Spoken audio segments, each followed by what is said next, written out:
right, Parmesan quinoa in 3, 2, 1.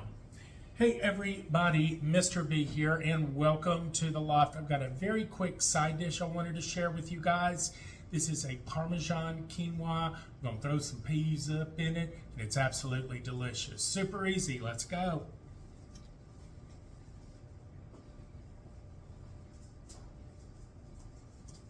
First thing we're going to do is cook our quinoa to package instructions. It's a 2-to-1 kind of grain. I recommend that you either cook it in stock or add some of this better than bouillon to your water, or do both stock and a little bit of the better than bouillon.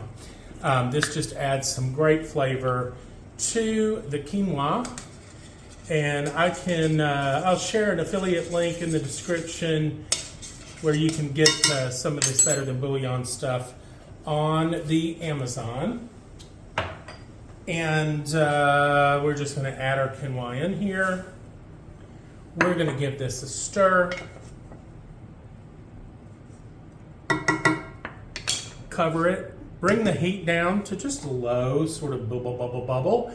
And we will let it go again to package instructions, which is going to take about 20 minutes or so, and the quinoa will absorb the liquid that's in there and start to kind of pop open. At that point, I'll show you what you do. The quinoa has the grains have started to pop open, and it has absorbed all or most of that liquid. So what we are going to do at this point is cover it and turn the heat off, and we're just going to remove it from the heat. Now I'm going to let that set for about 5-10 minutes or so.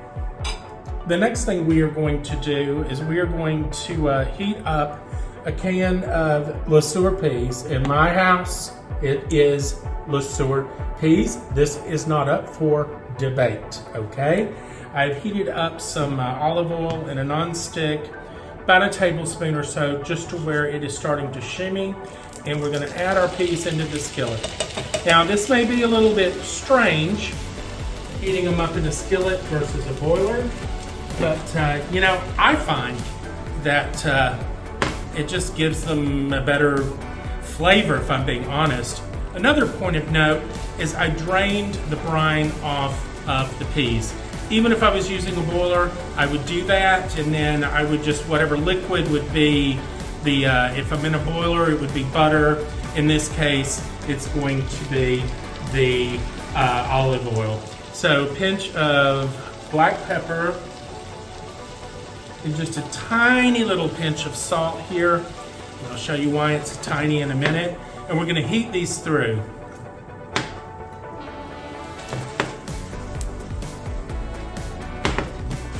Now we got a little fry going on our peas here. I'm going to add some Parmesan cheese to this. Now, I don't know, maybe 1/3 of a cup or so. And you know what? The store-bought stuff is fine here. I would not recommend using the uber expensive self-grated Parmesan cheese. I would, however, recommend that you maybe stay away from the green can of cheese because, you know, Publix has a pretty decent little Parmesan cheese in a container you can use. I'm just going to start to get a melt on that. Let's maybe add just a little bit more.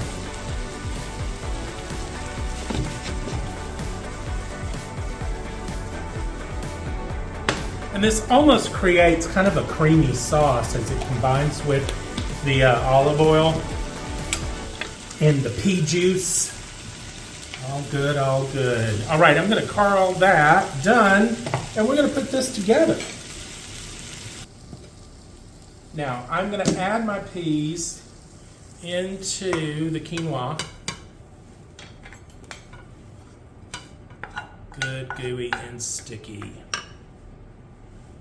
We're just going to sort of lightly kind of toss to combine all of that together.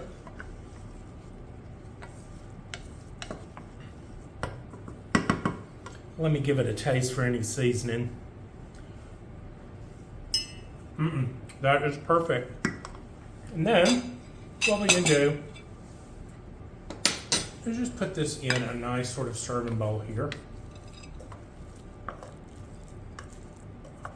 Make as much mess as possible.